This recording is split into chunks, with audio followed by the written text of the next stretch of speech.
আসুন মানবতার কথা বলি, আসুন মানুষ হিসাবে মহাস্রষ্টার সন্ধানে ব্রতী হয়ে যায়।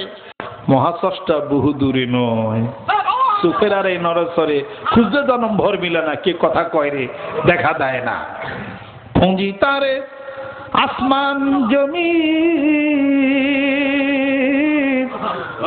আমারে চিনি না আমি, এ বিষম ভ্রমের ভ্রমী, বিষম ভ্রমের ভ্রমী আমি কুঞ্জন শিকুন জানা, কি কথা কই রে দেখা দেয় না।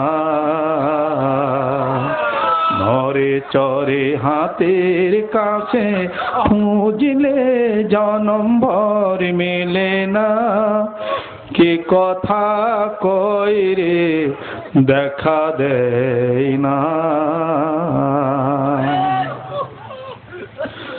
হাতের কাছে হয় না খবর,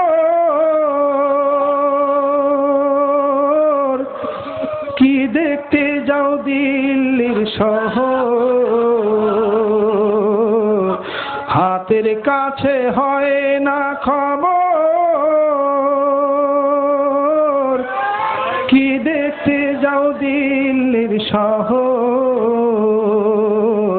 সিরাজ সাই কয় লালন রে তোর, সিরাজ সাই কয় লালন রে তোর, সদাই মনে ঘুর গেল না, কি কথা কয় রে দেখা দেয় না।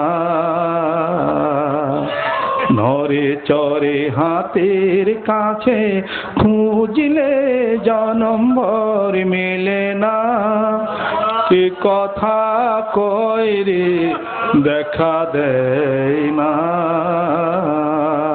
আরে সিরাজ শের লালনের কথা কইন না, এটা লেখাকার কন্যা তোর কন্যা,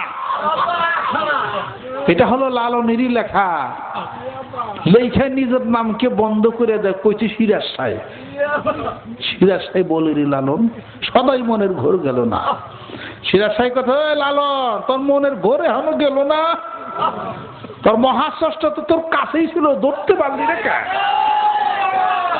বুঝি তার আসমান জমিন, আমারই চিনি না আমি। আসমান জমিন তোর ফেরে আল্লাহ কহানে, এই বেটা তোর ভিতরেই আল্লাহ, কিন্তু খবরই রাহস না। এটা হলো ওই জগতের কথা, যে জগতে বিচরণ করতে গেলে জাগতিক চক্ষু দিয়ে কখনোই সম্ভব না। ওই জগতে বিচরণ যদি করতে চান জাগতিক চক্ষু দিয়া সম্ভব না, অন্তরের চক্ষু দিয়া, রুহের চক্ষু দিয়ে বিচরণ করতে হবে। আলেম ওলামারা আছেন, আপনারা হাদিস শরীফ জানেন, তিরমিজি শরীফের মধ্যে আল্লাহর নবী ইরশাদ করতেছেন, ইত্তাকু ফিরাসাতাল মুমিন ফাইন্নাহু ইয়ানজুরু বিনুরিল্লাহ। মুমিনের ফিরাসাতকে তোমরা ভয় করো, অন্তর্দৃষ্টি দূরদৃষ্টি, বাংলায় বলে সুরভীর দৃষ্টিকে তোমরা ভয় করো।